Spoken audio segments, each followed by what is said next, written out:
Primera de Samuel, capítulo 30. Quiero que me acompañen a este texto que hoy vamos a tener como base de la enseñanza. El libro de Primera de Samuel, capítulo 30. Vamos a leer del verso 1 adelante.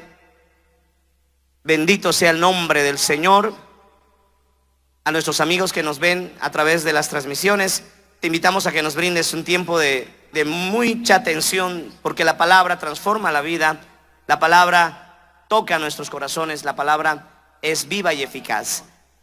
Dice el verso 1 del capítulo 30 de Primera de Samuel: cuando David y sus hombres vinieron a Siglag, al tercer día, los de Amalec habían invadido el Negev y a Siglag, y habían asolado a Siglag y lo habían prendido fuego, y se habían llevado cautivas a las mujeres y a todos los que estaban allí, desde el menor hasta el mayor, pero a nadie habían dado muerte, sino que se lo habían llevado al seguir su camino.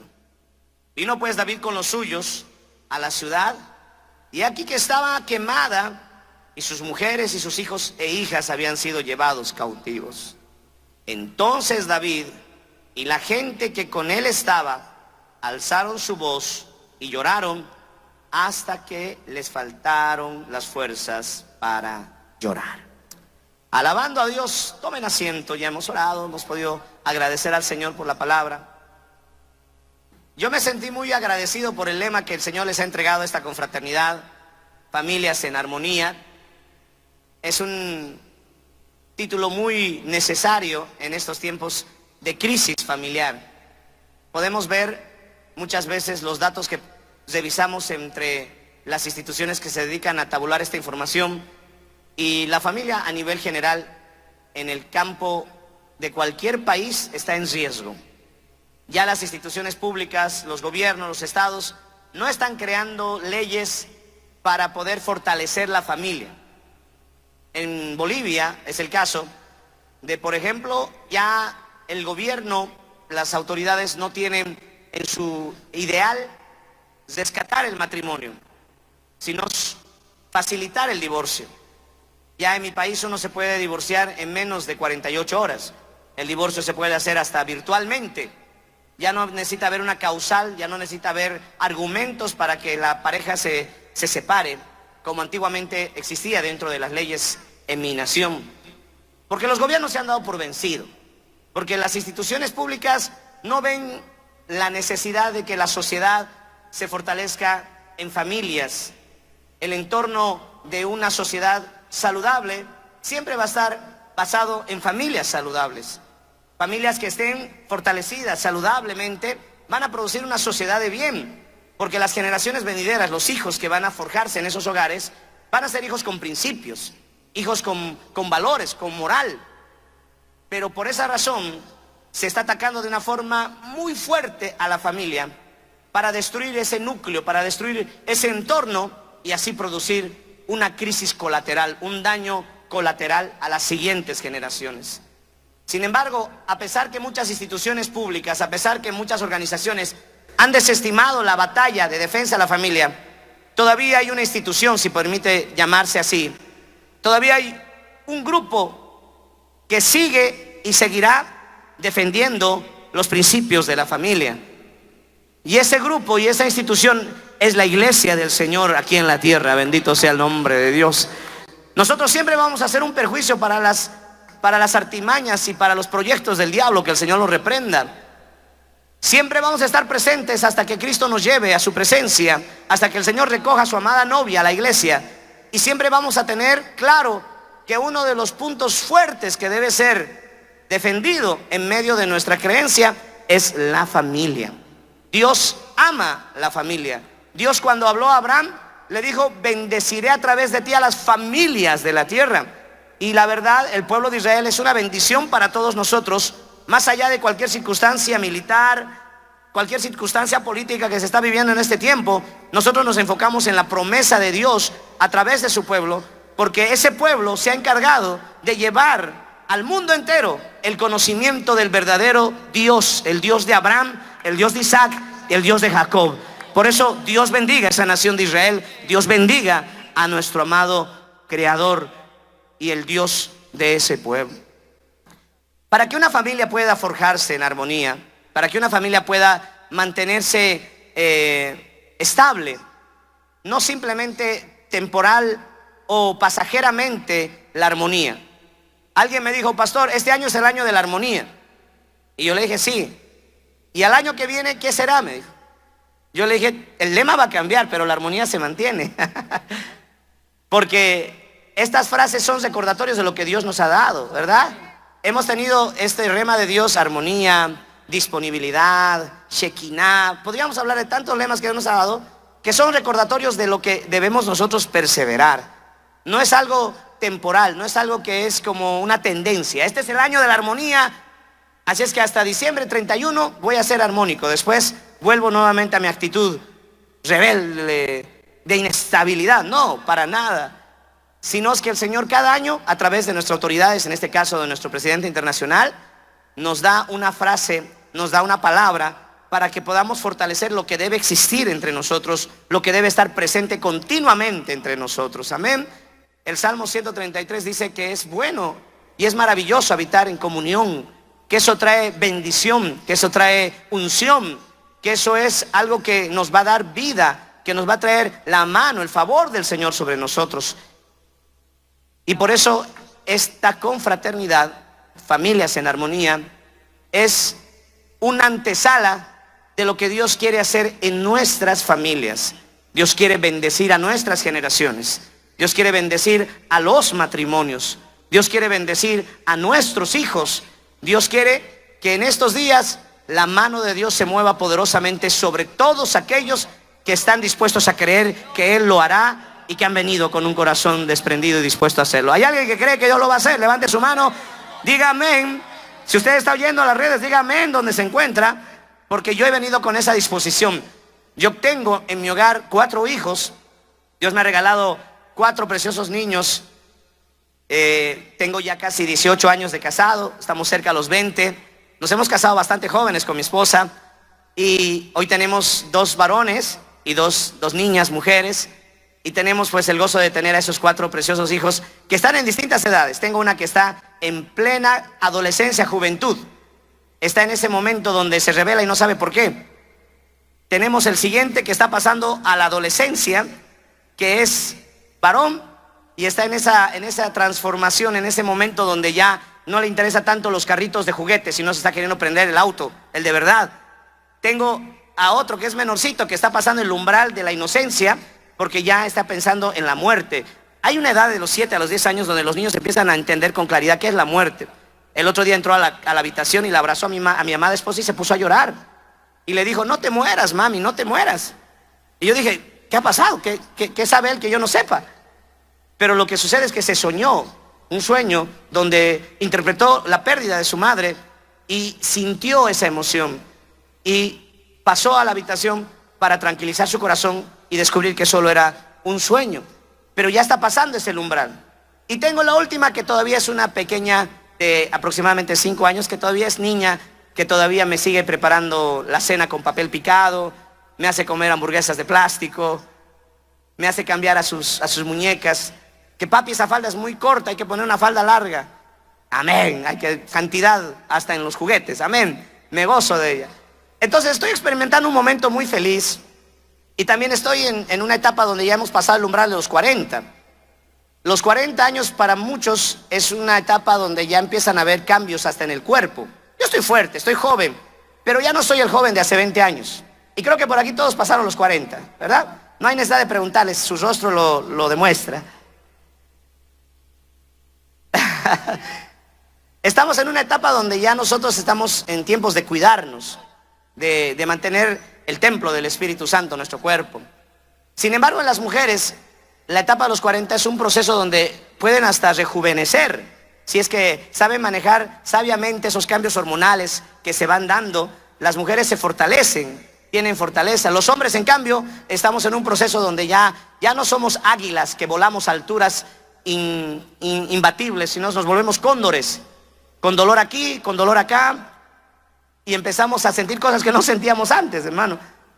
Yo me acuerdo que cuando me ponía a ver alguna serie con mis hijos, alguna película, yo terminaba apagando la televisión, cargando a los niños, metiendo a todos a la habitación y hasta me sentaba a tomar mi café después. Ahora despierto a medianoche con una colcha tapada porque nadie me puede meter a mí. Me duermo, a veces me duermo. Bueno, algunos dicen que es por las responsabilidades también que ahora tengo, que han aumentado, se han incrementado como supervisor. Pero, hermanos, es inevitable que los años vayan pasando. Pero algo que debemos nosotros esforzarnos en que suceda es dejarles una herencia a nuestros hijos que vaya más allá de las añadiduras que esperamos recibir, que vaya a ser una herencia de la bendición de Dios sobre nuestras generaciones, que nuestros hijos puedan heredar la bendición de presentarles un Dios que salva, un Dios que sana, un Dios que liberta. Y es por eso que esta noche yo quiero compartirles la palabra bajo el título Recuperando lo perdido.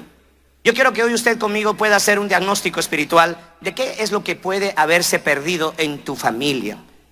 Es algo que nosotros vamos a respondernos de manera personal.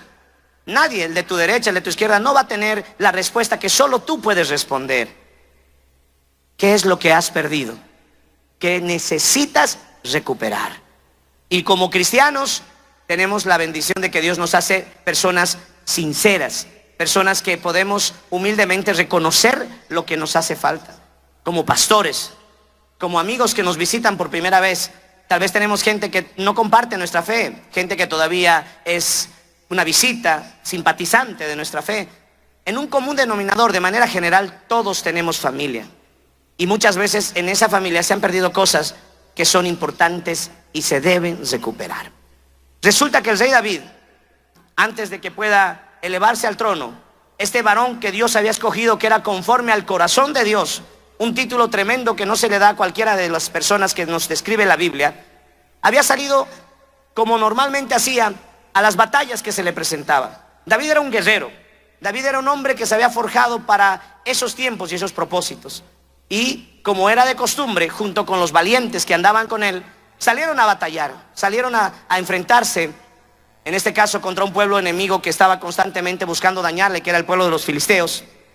Y cuando ellos salieron a enfrentarse, resulta que otro pueblo adversario, el pueblo de Amalek, que también eran enemigos de Israel, que eran enemigos de David, aprovecharon y llegaron al campamento donde estaban las familias de los soldados que estaban al lado de David. Ellos llegaron y se encontraron con el campamento totalmente desprotegido, porque todos los hombres de guerra habían salido junto a David y llegaron y encontraron solo a las mujeres, a los niños, a las niñas en el campamento allá en medio de Siglag. Cuando vieron esto los de Amalek, sintieron una satisfacción como pocas veces podían sentirlo, porque tenían a disposición la oportunidad de destruir todo el campamento del ejército de David.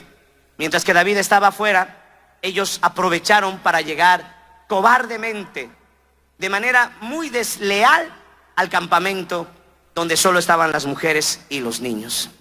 Una característica de esto es que, como pocas veces podemos ver, David salió a batallar, pero no vemos anteriormente que Dios le hablara de esa batalla.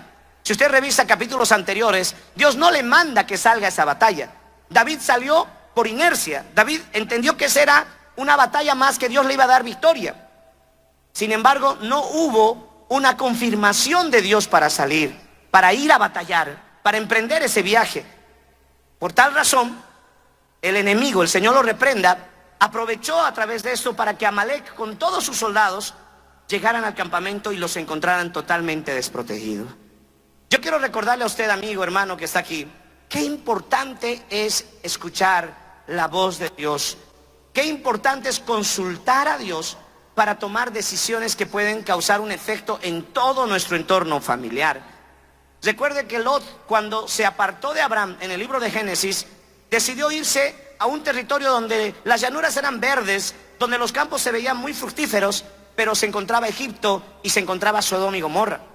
Lot, sin importar los riesgos de esas ciudades, decidió irse porque parecía que era una tierra próspera, que podía generar mayores ganancias de las que ya tenía, porque Lot no era pobre, Lot era rico, porque había sido bendecido al lado de Abraham. Pero decidió irse a esas tierras sin consultar a Dios. Decidió tomar decisiones de acorde a lo que ofrecía, lo que podía ver. Hermano, uno tiene que estar muy consciente que una mala decisión puede transformar para siempre tu familia. Que una pequeña mosca puede arruinar un perfume costosísimo, dice la palabra del Señor. Por eso nosotros debemos tener mucho cuidado en las determinaciones y en las decisiones que vamos a tomar. David salió a batallar esta guerra o esta batalla, pero no encuentro que Dios le hablara de que fuera. Y por tal razón, resulta que David vuelve nuevamente victorioso, vuelve contento, pero se encuentra con una imagen totalmente trágica para cualquier hombre, para cualquier padre. Llega al campamento y a la distancia puede ver que hay un humo que está saliendo del lugar donde se encontraban armadas las tiendas. Se desesperan los soldados al lado de David y llegan y corren y encuentran que el campamento fue atacado por otros adversarios que no mandaron declaratoria de guerra, que cobardemente aprovecharon por la retaguardia para atacar a las mujeres y los niños, porque debemos recordar, el Señor reprenda al diablo, que el diablo no maneja técnicas de guerra, el diablo no maneja, mi hermano, protocolos. El diablo es un león rugiente, aparente león rugiente, que está buscando a quien devorar. No deis lugar al diablo, dice el Señor, porque el diablo no tiene misericordia. El diablo lo único que quiere es destruir tu vida, destruir tu familia, acabar con tu destino, acabar con tu descendencia. Él quiere traer dolor, destrucción, esclavitud, miseria y condenación eterna. Pero bendito sea el Señor, que tenemos al Padre, al Hijo y al Espíritu Santo, que han venido a traer bendición. Que Jesucristo es el Hijo que nos liberta y nos trae salvación.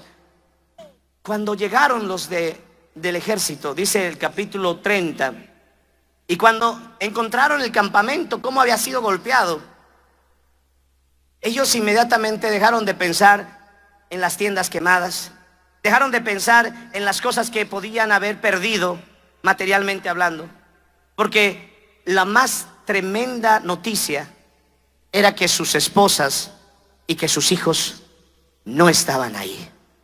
El enemigo se los había llevado.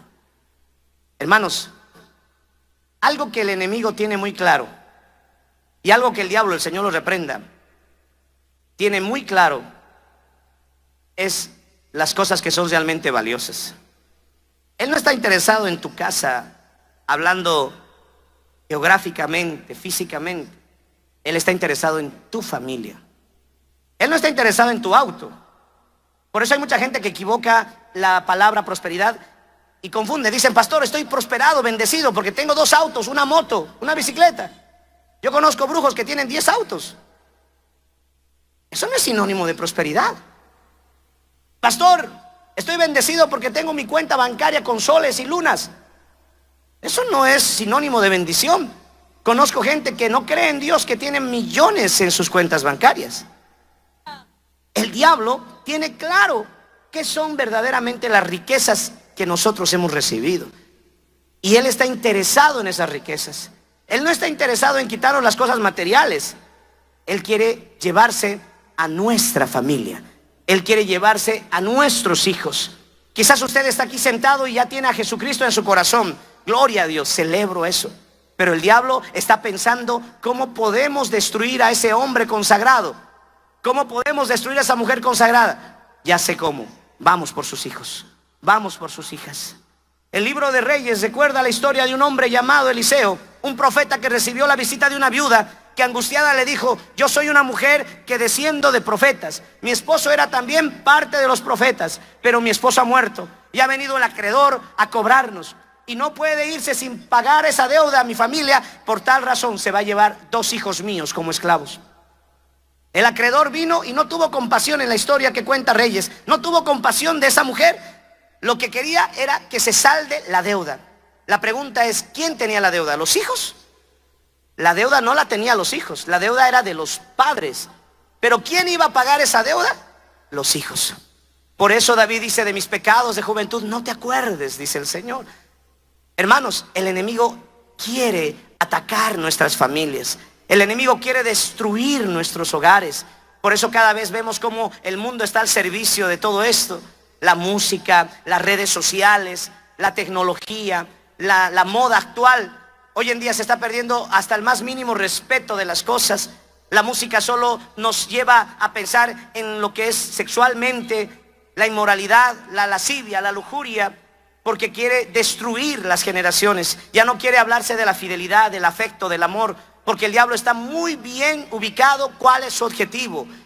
Pero bendito sea el Señor que no hemos quedado desamparados en esta tierra.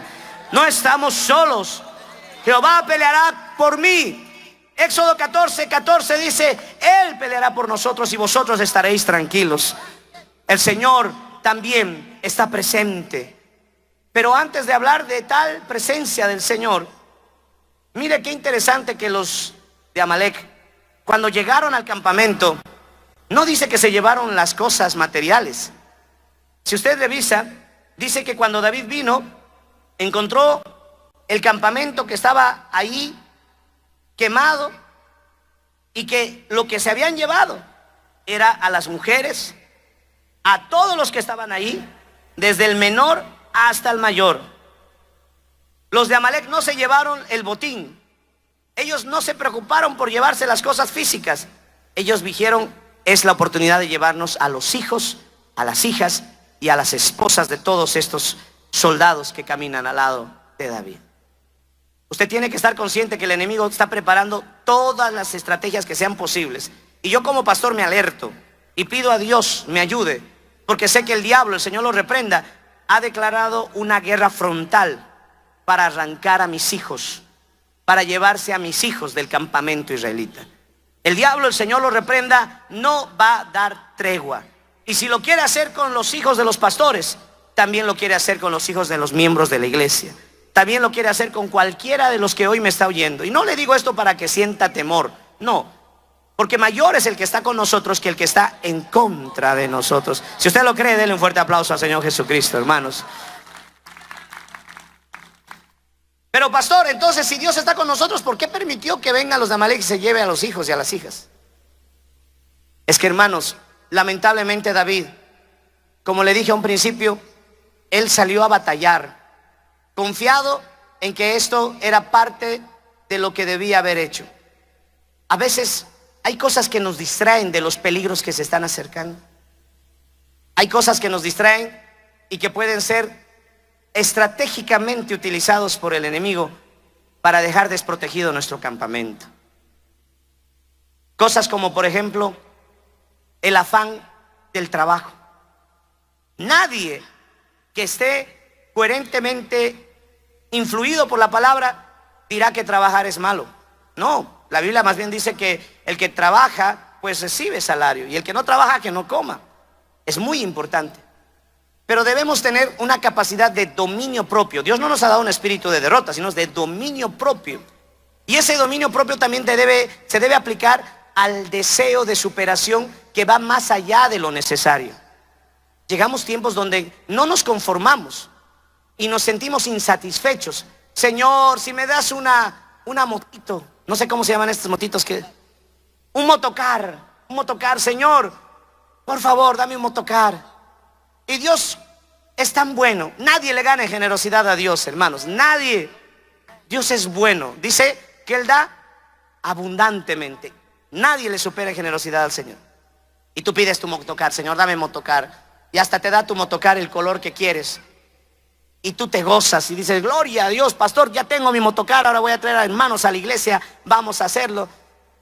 Pero resulta que tu motocar es tan bonito que empiezan a haber contratos.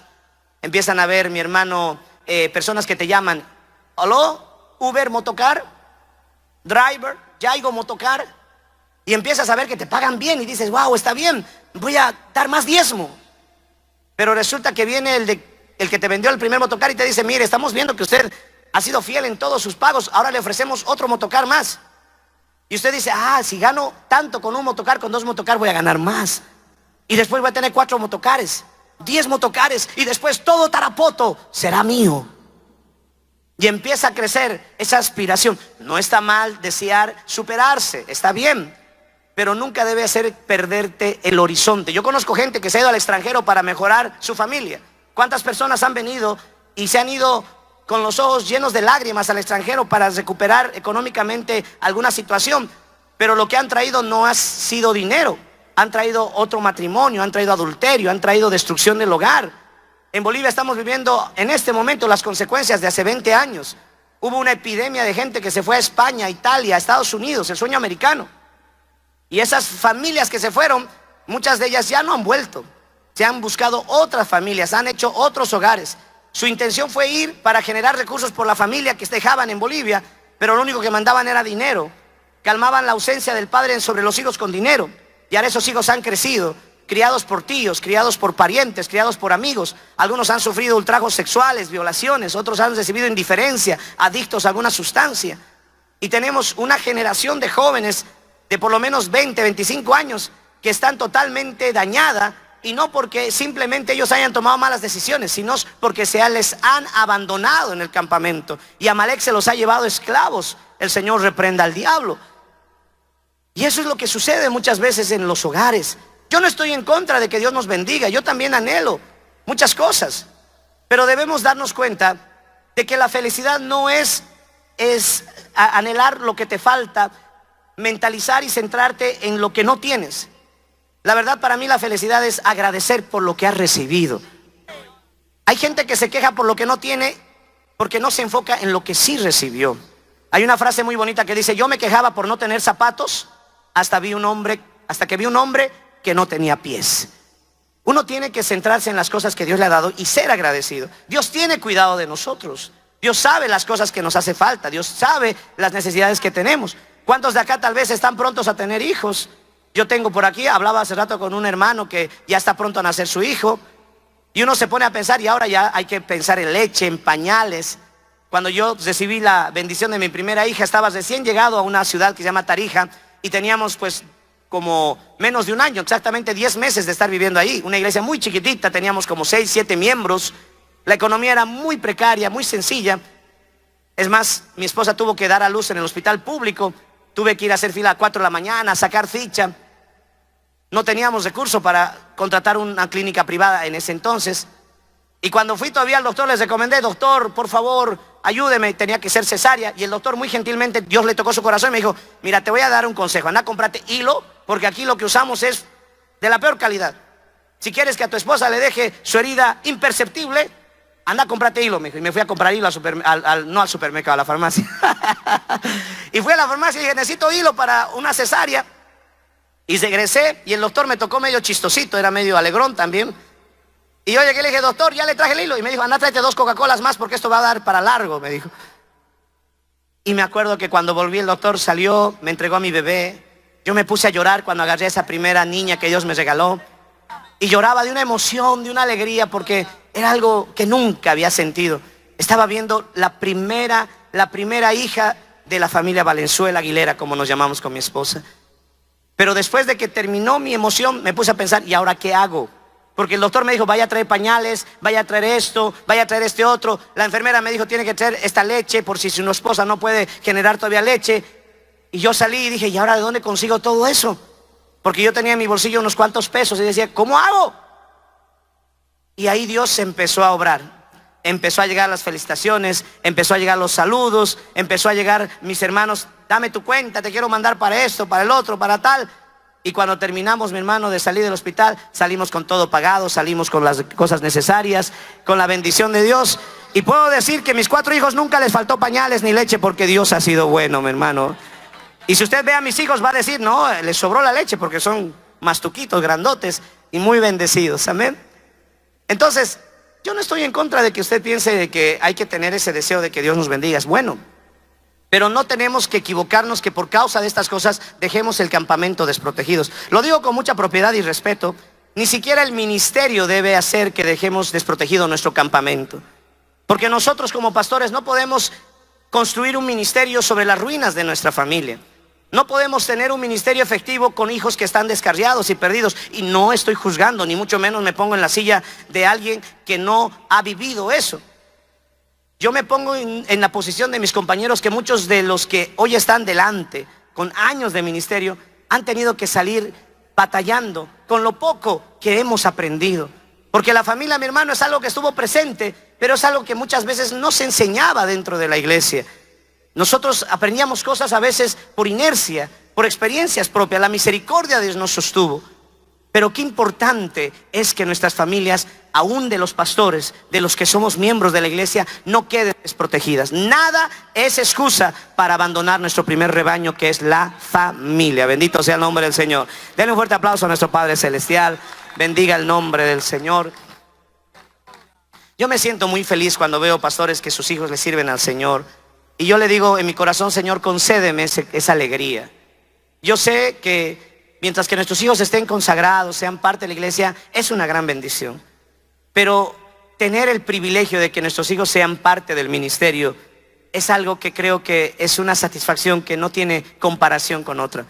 El Señor tenía ese plan desde el principio, cuando escogió a la tribu de Leví, cuando el Señor escogió a los hijos de Aarón para que sirvan en el sacerdocio. El Señor tenía entre sus planes que los hijos de los sacerdotes también puedan ser sacerdotes. Y es algo que nosotros debemos reivindicar en nuestra vida y en nuestra familia. Que nosotros como pastores podamos tener una actitud sincera y pedir al Señor que también nos conceda que nuestros hijos sirvan en el ministerio, que nuestros hijos también sean pastores. ¿Por qué razón muchas veces el índice nos muestra que los hijos de pastores no quieren ser pastores?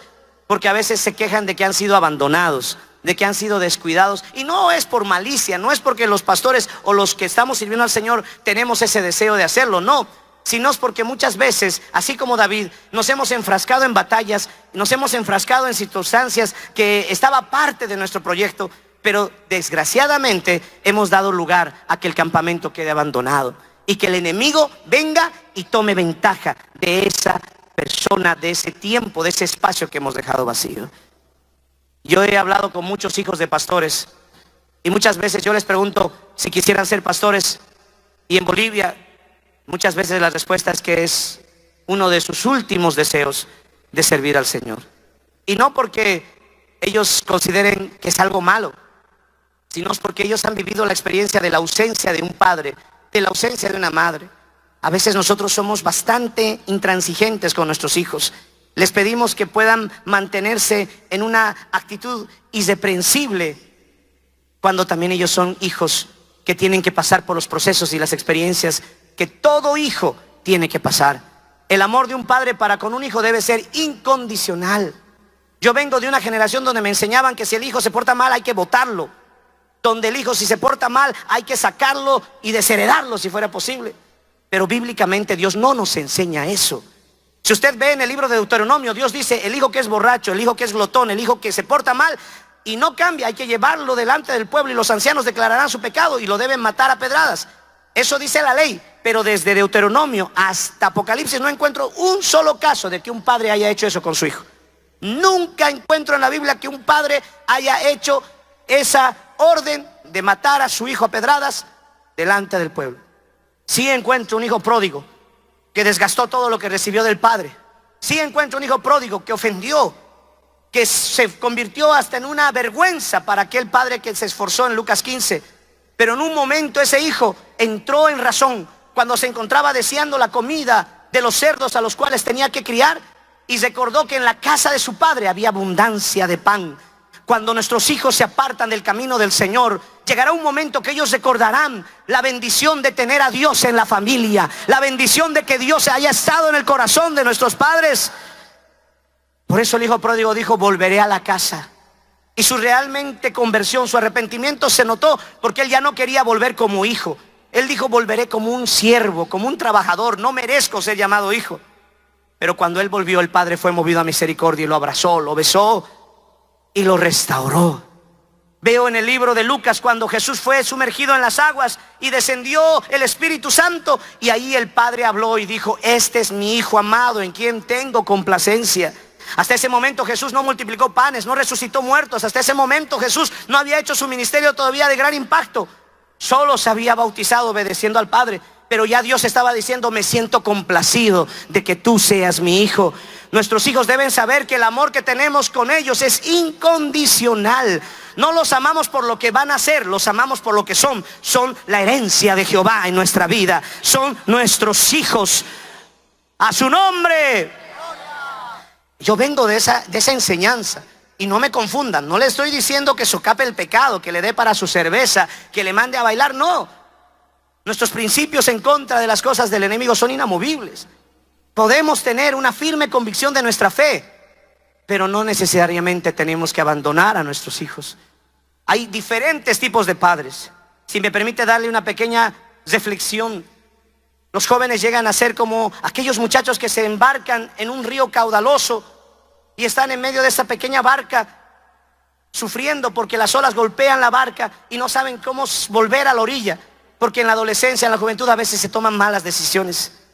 Y ahí se manifiestan algunos tipos de padre. Algunos padres miran de la orilla y miran a su hijo que está luchando en medio de una tempestad y el padre dice: ¿ves? Yo te lo dije, yo te dije que eso iba a pasar, ahora arréglatelas. Y se vuelven espectadores del sufrimiento de sus hijos. Otros son los estadísticos que dicen: no te preocupes, a mí también me pasó. Y hay una probabilidad del 50% de que vuelvas a la orilla, así es que no te rindas. Son los que se dedican a recolectar información. Pero hay otros padres que miran y dicen: hijo, es verdad que esto es consecuencia de tus malas decisiones, pero espérame, voy allá, vengo, vamos a remar juntos, volverás a la orilla, no te vas a perder, yo te voy a ayudar, soy tu padre y estoy aquí para ayudarte. Hermanos, nosotros tenemos que entender que muchas veces la ausencia del campamento le da la posibilidad a Amalek de llevarse a nuestra familia. Y algo que me llama la atención, mis hermanos, es que Amalek no se llevó a la familia y los mató, porque podía haber hecho eso. Imagínense que llegue David con los soldados y encuentre el cadáver de todos los niños y las mujeres. Yo creo que eso hubiera sido algo tremendo. Eso hubiera causado que muchos no soportaran el dolor. Pero Amalek era un guerrero estratégico. El diablo maquina, el diablo tiene estrategias. El Señor lo reprenda. Amalek supo que si mataba a los hijos y a las hijas y a las mujeres, David nunca iba a parar de buscarlos hasta cobrar venganza y eliminar con todos los amalecitas. Por eso Amalek dijo: en vez de matarlos, me los llevo esclavos. Así voy a tener a David quietito, así voy a tener a David muy bien moderadito. David, no me molestes porque muere tu esposa. David, no mandes a tus soldados porque mato a sus hijos. Es mejor tenerlos como un método de chantaje, porque el diablo hace eso. ¿Cuántos de los que me están oyendo tal vez tenemos familiares o hasta hijos que no están muertos, pero se han perdido en el mundo? Por alguna razón se han descarriado. El enemigo, el Señor los reprenda, los tiene atrapados en alguna circunstancia de esta vida. Y uno se pregunta y dice: Señor, ¿qué puedo hacer? Y el diablo ahí se está, mi hermano, captando y dice: yo lo tengo prisionero, yo lo tengo esclavo. No los está matando, pero tampoco los suelta, porque es un método de chantaje. ¿Cuántas madres se han rendido y han dejado de orar y han dejado de buscar al Señor porque el hijo o la hija ha sabido manipularlos a través de su descarrío? ¿Cuántos padres tal vez han dejado de asistir a la iglesia? Papá, mamá, que me escuchas, a veces dices: pastor, es que yo pierdo en mi casa, los 5 hijos que tengo están descarriados, soy el único que viene a la iglesia. Las matemáticas del cielo no son como las del hombre. 1 hará correr a 1000, 2 hará correr a 10,000. Usted, si está convertido, manténgase firme, tenga fe, cree tú, comienza tú y tu casa serán salvos, dice la palabra del Señor. Mayor es el que está con nosotros que el que está en contra de nosotros. A su nombre. Hermanos, Amalek quería tener algo con que chantajear a David. Por eso no mató a sus hijos, no mató a sus esposas. Los quería tener ahí como un método de canje, como una forma de manipular. Por eso cuando David llegó y vio todo eso, lloraron con gran dolor hasta que quedaron sin fuerzas. Porque ellos decían: si hubieran estado muertos, por lo menos les hubiéramos dado una sepultura y hubiéramos endechado y llorado su partida. Pero ahora tenemos la incertidumbre, no sabemos qué va a hacer Amalek con mi esposa, no sabemos qué va a hacer Amalek con mis hijos. No sé si alguna vez usted ha sentido eso. Yo no tuve la oportunidad todavía de vivir esa experiencia y pido a Dios que me libre si es así su voluntad. Pero cuando yo era parte de la familia como hijo, yo oraba por mi padre. Mi padre era el último de los inconversos en mi casa. Mientras que mi mamá iba a la iglesia, mi papá se iba a beber con los amigos. Mientras que nosotros regresábamos de la iglesia, mi papá no sabíamos en qué bar se encontraba. Y sufríamos y decíamos: ¿qué vamos a hacer? Esa situación en el corazón de no saber qué mañana va a pasar. ¿Cuándo mi padre podría terminar muerto? ¿Cuándo mi padre podría terminar quizás en una balacera, en una pelea o hasta intoxicado por la bebida que consumía? Y había una incertidumbre, no sabíamos, Señor, ¿hasta cuándo vas a tener? ¿Hasta cuándo vas a tener ahí a mi padre? ¿Cuándo vas a librarlo? ¿Cuándo vas a soltarlo? ¿Cuándo el diablo va a ser derrotado? Y muchas veces nos queríamos rendir y sentir que ya no podíamos más.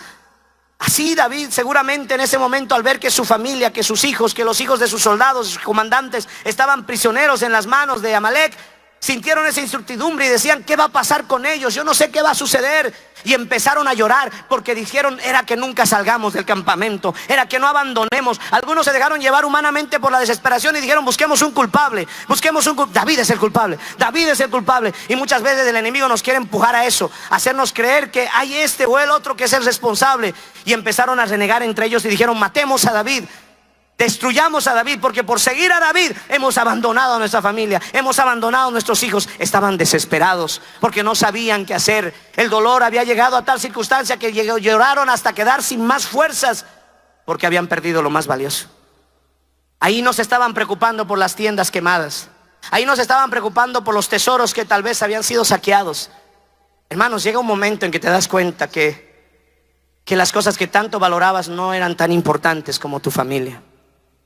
Hay gente que vive como si no fuera a morir, trabaja, trabaja, trabaja y vive como si nunca fuera a morir y muere como si nunca hubiera vivido. Hay gente que descuida. Los hijos vienen y dicen, papá, queremos ir a jugar contigo, podemos ir a patear la pelota. Y papá le dice, no, hijo, yo no tengo tiempo, que esto no se puede, tengo que hacer esto. Y llega un momento que el padre se acuerda y llega al hijo y le dice, vamos a jugar. Y ya es el hijo que dice, yo no tengo tiempo, papá, ya tengo otros compromisos, ya tengo otra vida formada. Hay una etapa donde nuestros hijos necesitan nuestro amor, necesitan nuestro cariño. Técnicamente los que estudian esto dicen que lo necesario es que nuestros hijos escuchen por lo menos de 5 a 7 veces cuánto los amamos. Recomiendan que demos abrazos. ¿Usted sabe que el abrazo produce una sensación especial? Sí, pastor, eso es verdad. Estas cosas son realidad. Dios nos ha creado con ciertas sustancias químicas en nuestro cuerpo naturales que Dios nos ha entregado. La dopamina es la sustancia que nos produce placer. Cuando usted se come su pachamanquita, cuando usted se come su causita, su lomito saltado, su inchicapi, su juane, dice el pastor. Cuando usted se come esa cosita y empieza a comer, qué rico, ay, qué rico. Empiezas a segregar dopamina, la hormona de la felicidad, del placer, que te hace sentir felicidad por eso lo que estás consumiendo. Y lo mismo se siente en un abrazo. Cuando uno abraza a una persona, sientes que tu cuerpo está segregando una sustancia que te libera el estrés, el cortisol. ¿Por qué cree que en esta pandemia una de las cosas que más ha enfermado es la distancia social que nos han pedido? Gente que no se podía saludar, gente que no se podía abrazar, no podías besar a tu papá, a tu abuelo porque te ibas a contagiar, la carga viral, que esto, que el otro, etcétera, etcétera, produjo que exista una depresión. Y por eso una de las cosas que más ha matado a la gente es que se han bajado sus defensas porque estaban inmunodepresivos. Dios, mi hermano, nos demanda que tengamos esa actitud con nuestros hijos, que expresemos un amor. Hay que estar continuamente en su vida de ellos. David tenía que reconocer que había cometido una equivocación, abandonar el campamento, y la consecuencia era que Amalek se había llevado a su familia. Hoy tenemos que tener la capacidad de identificar qué hemos perdido, qué hemos dejado de ser. A mí me dicen que yo siempre he sido muy divertido. Una de las cosas que me caracteriza a mí y a mi familia es que yo soy el juguetón de la familia. Mi papá me dice, tú siempre eres el hijo divertido, tú siempre llegas y empezamos a jugar. Y un día mi hija se acerca, la más pequeña, y se sienta en mi pantaloncito sentado y me dice, papi, ¿por qué ya no eres divertido? Y yo me asusté, dije, ¿qué? Pero yo tengo el título de ser el más divertido de la familia. No, ya no eres divertido. Te miro así, nomás estás, me dice. Y yo me puse a pensar, ¿y en qué momento me ha estudiado y se ha dado cuenta que estoy así nomás? Y mi hija me dijo, ¿te duele algo? Porque ella identificó que yo estaba serio porque me dolía algo.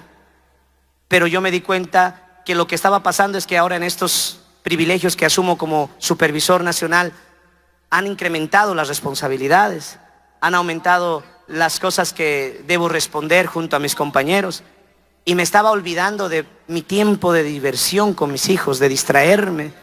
Y Dios mandó a mi chiquitita para recordarme eso y me dijo, papi, ¿por qué ya no te estás divirtiendo?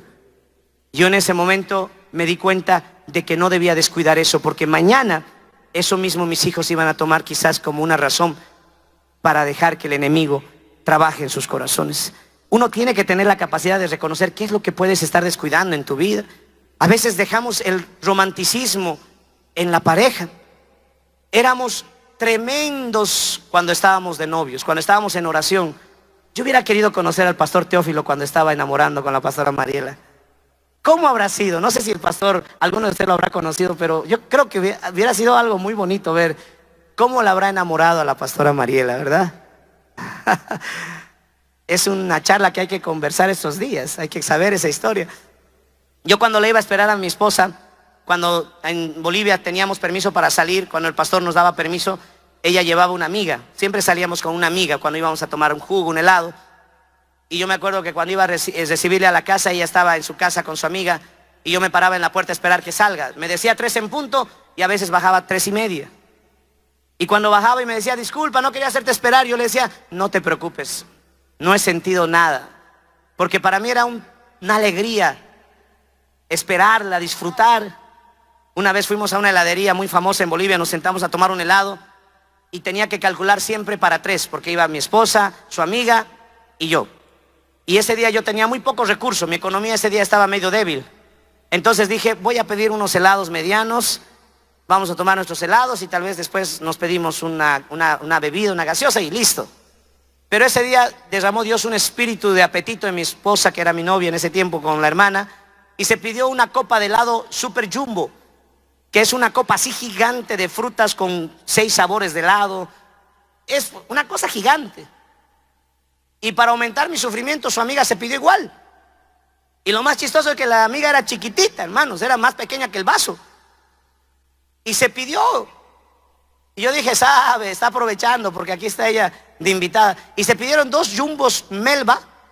Y yo hice cálculos en mi mente ese momento para no quedar en vergüenza. Imagínense que vengan a cobrarme y no me alcance el dinero. Entonces dije, chin, me alcanza, listo. Y el mesero dijo, señor, aquí están las 2 Melbas jumbo. ¿Y usted qué va a tomar? ¿Qué va a comer? Y yo le dije, ¿puedes darme un vaso de agua? Sí, señor, me dijo. Y le dije, ¿tiene costo? No, es gratis.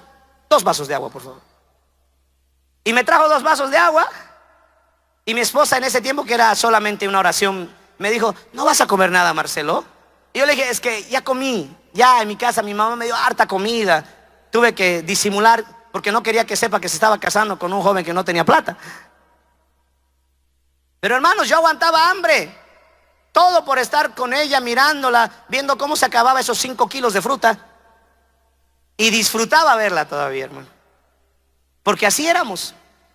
Pero a veces llega el momento de que ya la familia se forma, llegan los hijos, los años transcurren y perdemos esa satisfacción de disfrutar. El libro de Proverbios dice, alégrate con la mujer de tu juventud. Nosotros no tenemos que desperdiciar nuestras aguas en las plazas, en las calles, dice Proverbios 5.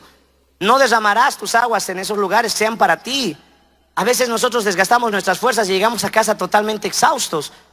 Usted se ha dado cuenta que la mujer es bastante preguntonita. No sé si solo en Bolivia, tal vez en Perú no es, pero en Bolivia las mujeres son preguntonitas.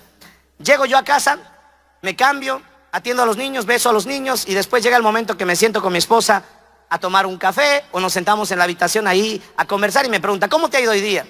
¿Quién te ha llamado? ¿Has visto la publicación? Te cuento que la hermana, ¿cómo está la pintura de la iglesia? ¿El auto ha funcionado bien? Y yo por dentro no sé, y digo, ¿pero por qué quieres saber todo esto, Dios mío?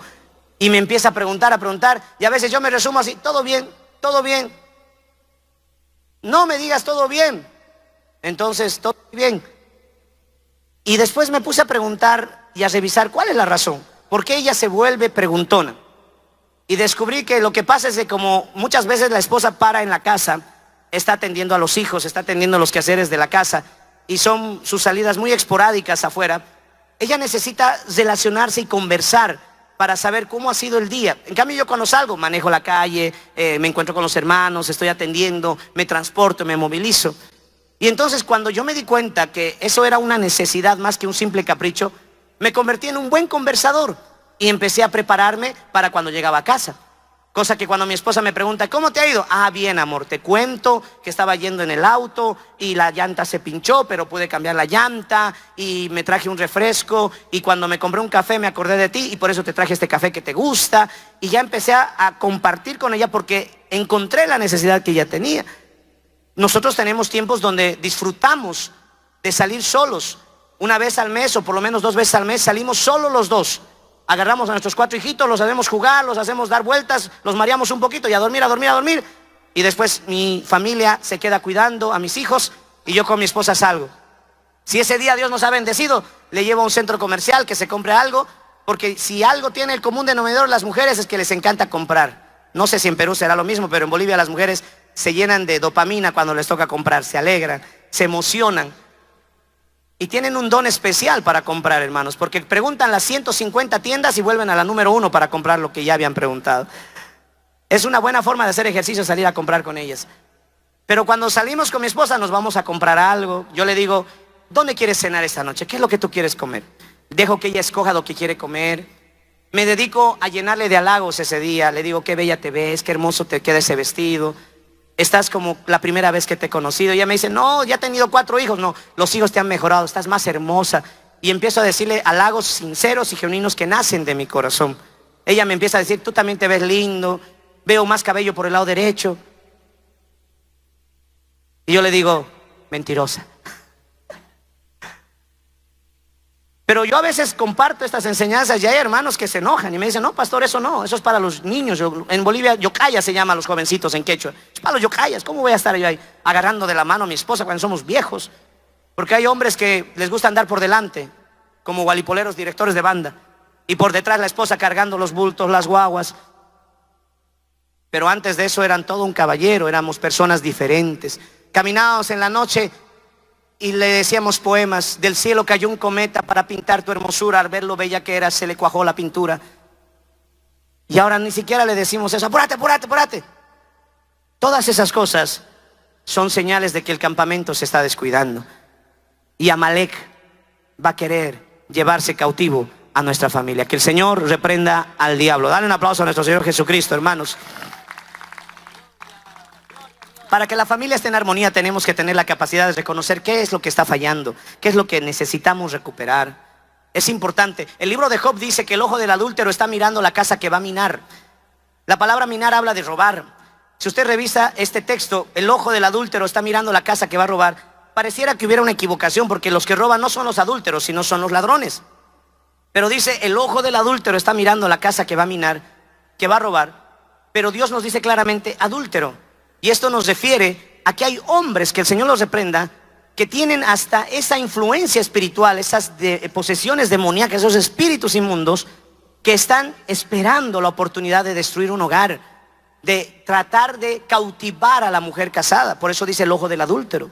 Proverbios capítulo 7 habla de las estrategias de la mujer extraña, que con atavios de ramera se acerca al falto de entendimiento y le dice, he pagado votos, he adornado la habitación, he puesto cordoncillos, he perfumado las colchas. ¿Y dónde da el sablazo final? Le dice, embriaguémonos de amores porque el esposo ha viajado, se llevó la bolsa y está afuera.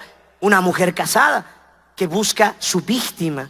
Hay hombres que tienen el deseo de destruir hogares, hay mujeres, y a veces nosotros nos descuidamos hasta de eso. No, ¿quién se va a fijar en mi esposa? Gordita ya está. No, mi esposa no, pues no. El diablo tiene instrumentos que no le importa si su esposa está gordita, si está bajita, si está alta, chiquitita. No. Por eso dice la palabra del Señor que no debemos descuidar nuestra familia, que debemos estar constantemente velando por nuestra casa. Hay esposas que dejan de atender a su esposo. No, ¿quién se va a fijar en mi negrito? Nadie. Ya está, sin pelo y todo. Pues hay mujeres que no les interesa que les falte el pelo, porque están siendo preparadas como instrumentos de ataque para destruir la familia. Por eso tenemos que ver qué se está perdiendo en el campamento. No descuidemos que Amalek está esperando la oportunidad para llevarse cautivo a nuestros hijos, a nuestra familia, a nuestra esposa, a nuestro esposo en el caso de las damas. Pero en esta noche el Señor nos está recordando, el Señor nos está advirtiendo, o el Señor nos está preparando para recuperar lo que el enemigo nos ha querido quitar. Dale un aplauso a nuestro Señor Jesucristo. Bendito sea el nombre del Señor. Mire, quiero ir terminando. No quiero extenderme más, la verdad no sabía hasta qué hora tenía que predicar, perdón. Dice que después de que David y los soldados lloraron hasta quedar sin fuerzas y después empezaron a pensar en tomar a David como el responsable, empezaron a pensar en matarlo, David dice que fue ante el sacerdote Abiatar y empezó a pedir que preguntasen a Dios qué se debía hacer en esta situación. Mire, qué diferente. Al principio David salió a la guerra sin preguntar a Dios, pero ahora en la situación en la que se estaba encontrando, fue ante el sacerdote para preguntar si debía perseguir a Amalek. ¿Por qué fue a preguntar? Porque era una situación delicada. Porque Amalek podía tomar cualquier momento la decisión de matar a los prisioneros antes de que David llegara. Era una situación que podía terminar en un desenlace crítico. Imagínese todo el efecto que podía producir, porque después de esta escena del capítulo 30, a los pocos días David es coronado como rey, porque Saúl muere y David sube al trono. Pero imagínese que antes de que suba al trono mataran a sus esposas, mataran a los hijos de sus soldados, a las esposas de sus comandantes. Eso podía ser un daño colateral irreversible. Podía haber sido tal consecuencia que quizás hasta el trono que estaba preparado para David se vendría abajo. Por eso David ya entendió la lección y en esta ocasión no salió abruptamente, no se dejó llevar por su emoción. Mis hijos están prisioneros, mi esposa, las esposas de mis soldados están prisioneros, y salió abruptamente a pelear. No, lloró, se desahogó. Hay que reconocer el error que se cometió, pero después se acercó al sacerdote y le dijo: pregunta al Señor, ¿qué tengo que hacer? ¿Qué debo hacer? Y esta noche tenemos que tener esa capacidad de decirle: Señor, si mi situación en mi matrimonio, en mi hogar, en mi familia, no tengo armonía, algo falta, hemos perdido algo, ¿qué tengo que hacer? ¿Qué tengo que pedir? ¿Cómo tengo que ver? ¿Qué manera? ¿Qué estrategia? ¿Cuál es la manera en la que tengo que recuperar lo que Amalek se lo ha llevado? Y cuando David fue y preguntó al sacerdote Abiatar, David consultó a Jehová y dijo: ¿perseguiré a estos merodeadores? ¿Los podré alcanzar? Y la respuesta del Señor fue: síguelos, porque ciertamente los alcanzarás y de cierto los librarás a todos los cautivos. Oh, inmediatamente David tomó la decisión de salir en busca de su familia, porque Dios le había hablado. Hermanos, qué importante es reconocer lo que se puede estar perdiendo o lo que se ha perdido. Y una vez que uno entiende eso, darse cuenta de quizás el tiempo que ha pasado. David lloró hasta quedar sin fuerzas. Reconoció que había sido golpeado en la parte que más dolía, la familia. Hermanos, Dios está interesado en que nuestras casas sean salvas. Cuando Moisés llegó al borde de la tierra prometida, miró de lo alto del monte Nebo y miró la promesa que Dios entregaría a las tribus. Pero Moisés llegó solo a la cima. ¿Dónde estaban sus hijos? ¿Qué sucedió? ¿Por qué subió solo a morir? Dios nunca prohibió que subiera solo porque sus hijos no merecían estar al lado. Era su muerte. Si usted ve en Éxodo capítulo 4, Moisés salió con sus hijos rumbo a cumplir la comisión que Dios le había dado. Pero se le presentó un ángel porque no habían sido circuncidado el hijo. Y ahí hay una escena de la esposa de Moisés. Y de ahí pasa algo, porque después vemos a los hijos de Moisés en el capítulo 16, pero lejos de su padre, criados por el abuelo. Y el abuelo dice: no está bien. Y agarra a los nietos y agarra a la esposa y dice: vamos, porque ustedes tienen que estar con Moisés.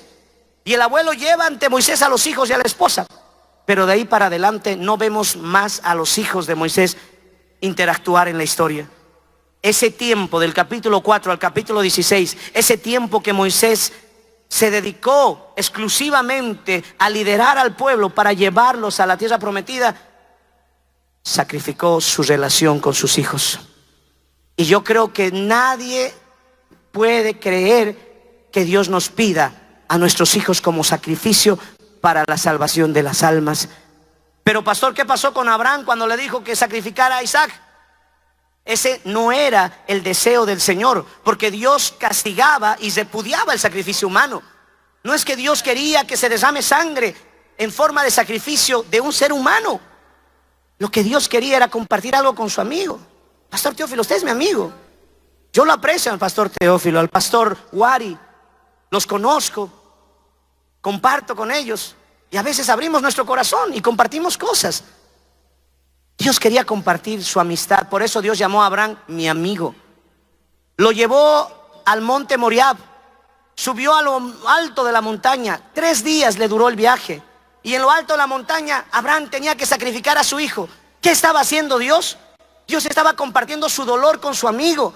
Así como tú vas a subir a una montaña, yo tendré que ver a mi hijo morir en una montaña. Así como tú caminaste 3 días hasta Moriab, así yo veré 3 días a mi hijo sepulcro. Dios estaba compartiendo con Abraham lo que él viviría miles de años después con Jesucristo. Dios nunca va a pedir que sacrifiques tu familia. Dios quiere salvar a tu familia. Por eso cuando veo la historia de Moisés, yo le digo, Señor, qué precioso poder ver la promesa. Pero cuando veo a Josué terminar, él dice, ustedes decidan a qué Dios van a servir, pero yo y mi casa. Josué habla de su familia, habla de sus hijos, habla de su esposa. Yo y mi casa vamos a terminar sirviendo a Jehová. Bendito sea el nombre del Señor. Yo y mi casa serviremos a Jehová. Esa es la verdad que en esta noche necesito que podamos comenzar en esta fiesta, en esta confraternidad. Identificar qué puede ser lo que estamos perdiendo o lo que Amalek pudo habernos quitado, y pedir a Dios que nos ayude para recuperarlo. Hoy puede ser el principio, hoy puede ser un buen día para recuperar lo que hemos perdido. Ponte de pie en esta noche, por favor. Bendito sea el nombre del Señor.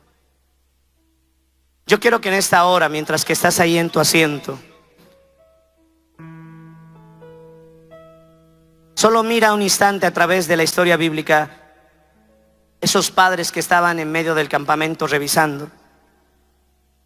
¿Dónde están mis hijos? Corrían de aquí y de allá y decían, ¿dónde está mi esposa? Y empezaron a llorar diciendo, las tiendas están quemadas, el campamento está destruido, ¿dónde están sus cuerpos? Corrían a David y decían, mi Señor, mis hijos ya no están, ni siquiera el bebé ha quedado. Quizás corrieron alrededor del campamento para ver si hicieron una fosa común, si tal vez más allá en algún valle estaban los cuerpos tirados de su familia muertos. Había una incertidumbre en su corazón. Pero después se dieron cuenta que habían sido llevados esclavos.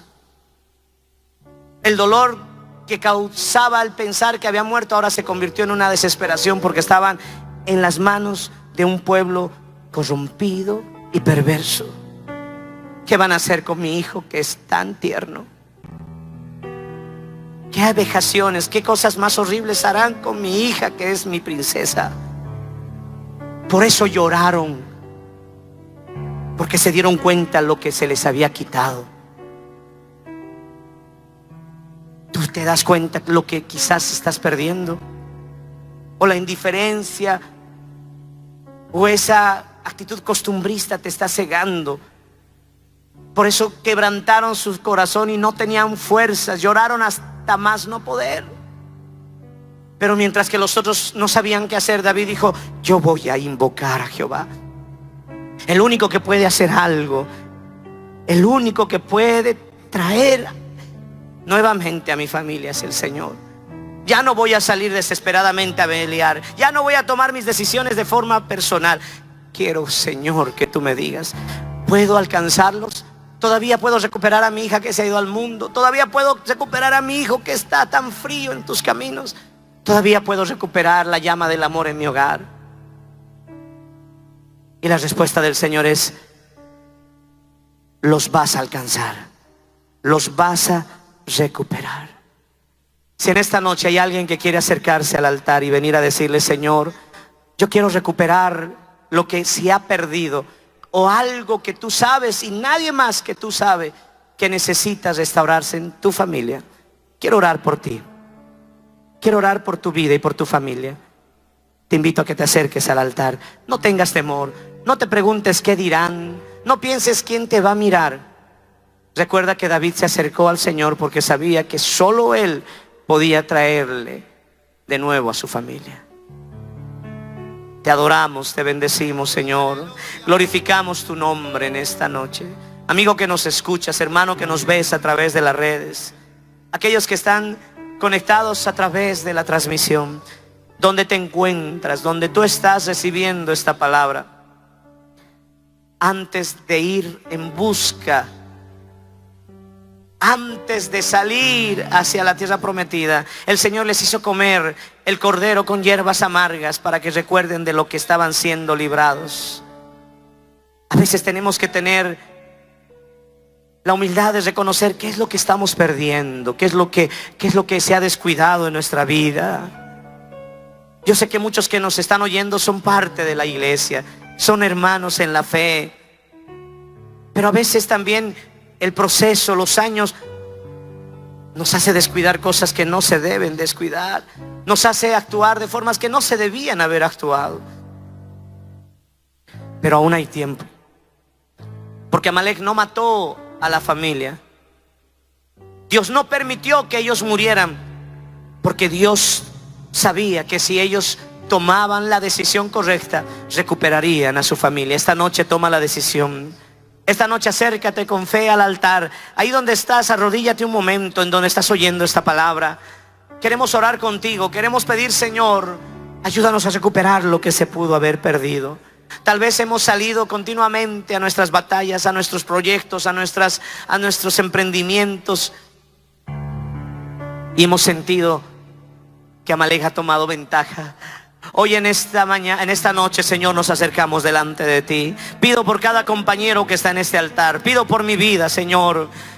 Pido por cada pastor que puede oír este mensaje. Valientes, esforzados, siervos del Señor. Dios reconoce y toma en cuenta tu trabajo, pero a veces Amalek ha tomado ventaja. A veces Amalek ha aprovechado algún descuido nuestro y se ha llevado parte de nuestra familia. Tal vez se ha llevado a un hijo, a una hija. Esta noche el Señor te dice: los vas a alcanzar, los vas a recuperar. Tus ojos los van a ver comprometidos en el camino. El enemigo no se terminará quedando con ellos. Amalek no terminará siendo su amo. El Señor te va a devolver. El Señor va a reconstruir. Oh, ahí no lloraban por las tiendas quemadas, ahí no lloraban por las posesiones perdidas, ahí lloraban por su familia. Guarda nuestra familia, guarda nuestros hijos. Nosotros los pastores que todavía tenemos niños en casa, vemos a nuestros padres, vemos a ellos que son espiritualmente, que van delante, sus batallas, sus pruebas. Y en ninguna manera nos sentimos como juzgadores, ni mucho menos vamos a señalarlos, no. Pero te pedimos que nos ayudes. Danos tu gracia para guiar a nuestros hijos. Danos tu gracia para evitar que el campamento sea saqueado. Danos tu gracia para que Amalek no se lleve a nuestros niños, a nuestras hijas. Que Amalek no esclavice a nuestra esposa. Oh, ¿qué es mejor que recuperarlos? Mejor que recuperarlos es no perderlos. Tú que eres pastor joven, tú que eres un hermano joven, cual el que predica, que tienes todavía niños en casa, estás a tiempo, estás a tiempo. No descuides el campamento, no descuides el campamento. Oh, cuida tu campamento. Que Amalek cuando venga no lo encuentre desprotegido. Puedas decirle con toda seguridad: Amalek, te equivocaste. Yo no voy a dejar vacío el campamento. Yo no voy a dejar vacío la casa. Yo no voy a desamparar a mis hijos y a mis hijas. Oh, Ismaraba. No se trata de quién lo hizo bien, no se trata de quién lo hizo mal, se trata de recuperar lo perdido, de llorar en el lugar correcto. No te dejes llevar por los impulsos, no busques culpables. Acércate al Señor, acércate